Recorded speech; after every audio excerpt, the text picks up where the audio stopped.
Citizens who have expressed preference for the Cuban vaccines will have to wait several months before they might become available, health authorities recently indicated.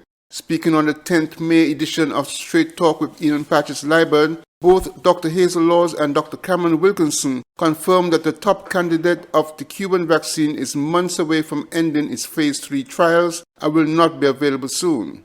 The Cuban vaccine has not cleared all of the clinical trials as yet, and so it has no authorization by the World Health Organization to be used in the general public.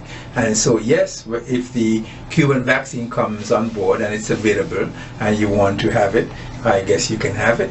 But right now the platform that we have is the AstraZeneca vaccine that is being bought in by the government. I even have persons ask me, can I bring in the Pfizer vaccine? Well, if you think that you can go to Pfizer and order a few doses and get it shipped down here on a special refrigerator, you can do that, but it is not really practical. It's almost even difficult for even a Caribbean country to go to Pfizer and try and see if they can buy 50,000 doses. Not even entertaining. Yeah, you won't even be entertained.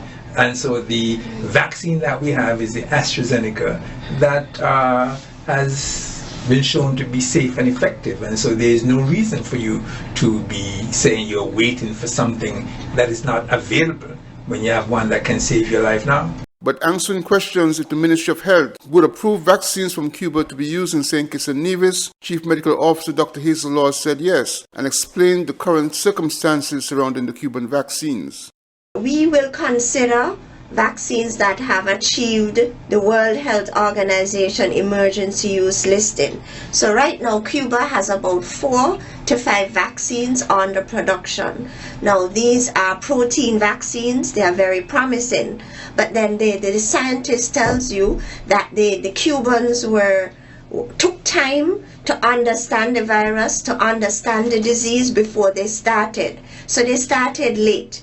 And so there are a number of months before we can have access to the Cuban vaccines because they have not completed the phase 3 trials as yet. And so right now they are vaccinated. There are persons at home in Cuba to see how the vaccine works.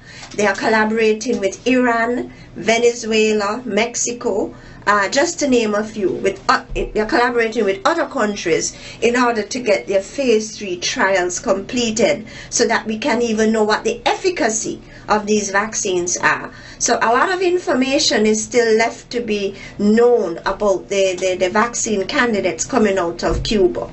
So it's going to be a few months before they would have achieved emergency use listing anywhere in the world. And we have to be careful with fake news mixed in with some truth, because I've seen things being circulated.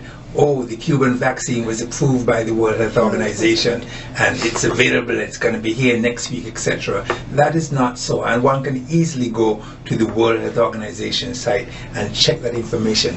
And I've seen that information being circulated even by supposedly reputable news agencies here. And that is not so. And one is not pitting one vaccine against the other at all. If there's a vaccine from Cuba that's approved and we have access to it, of course we will offer. Yes. But for now, it's not. 2 of the 5 vaccines under development in Cuba are now in phase 3 trials. The Sovereignty 2 vaccine and the Abdallah vaccine will be in phase 3 for several more months before they can become candidates for emergency use approval. Glenn Bart reporting for SKN Newsline.